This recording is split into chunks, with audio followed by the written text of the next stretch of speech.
अन्ततः भदौ 23 र 24 गतेको घटनापछि निर्माण भएको सुशीला कार्कीको अन्तरिम सरकारले भोलि फागुन 21 गते निर्वाचन गराउँदैछ। जेएनजी विद्रोहपछि हुन लागेको निर्वाचन भएर पनि थुप्रै अन्तर्राष्ट्रिय सञ्चार माध्यमहरूले यस निर्वाचनलाई विशेष ध्यान दिएका छन्। सुशीला सरकारले फागुन 21 गते निर्वाचनको मिति तोकिरहँदा धेरै विश्लेषक र ज्योतिषीहरूले यो निर्वाचन हुन सम्भव नरहेको भन्दै विश्लेषण गरेका थिए। तर यी सबका बावजुद भोलि फागुन 21 गते निर्वाचन हुँदैछ।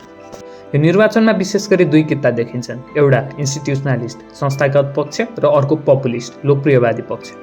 यी दुवै पक्षहरूका आफ्ना आफ्नै विशेषता छन् र आफ्ना आफ्नै कमजोरी। र भोलि हुन गइरहेको निर्वाचनले यी दुई पक्षमध्ये कुनै एक पक्षलाई सरकार निर्माणको लागि बाटो खोलिदिनेछ। जुन पक्षको सरकार बने पनि जनताले के बुझ्नुपर्छ भन्दा एउटा सुदृढ लोकतन्त्रमा जादुको छडीले जनताको समस्या हल गर्दैन। एउटा लोकतन्त्र बलियो राज्य संरचनाहरू जनताको प्रश्न र खबरदारीले मात्र सही बाटोतर्फ जान्छ। यसै निर्वाचन बीच अहिलेको विश्व भूराजनीति समेत एउटा जटिल दिशातर्फ गइरहेको छ। राज्यहरू आफ्नो राष्ट्रिय स्वार्थको लागि निकै गम्भीर कदमहरू चालिरहेका छन् र नेपाल आफूले चाहेर पनि अहिलेको विश्व भूराजनीतिबाट आफूलाई टाढा राख्न सक्दैन। मलाई विश्वास छ नेपाली जनताले यस निर्वाचनमा आफ्नो बहुमूल्य मत एउटा परिपक्व सरकार निर्माण गराउनका लागि दिनेछन्।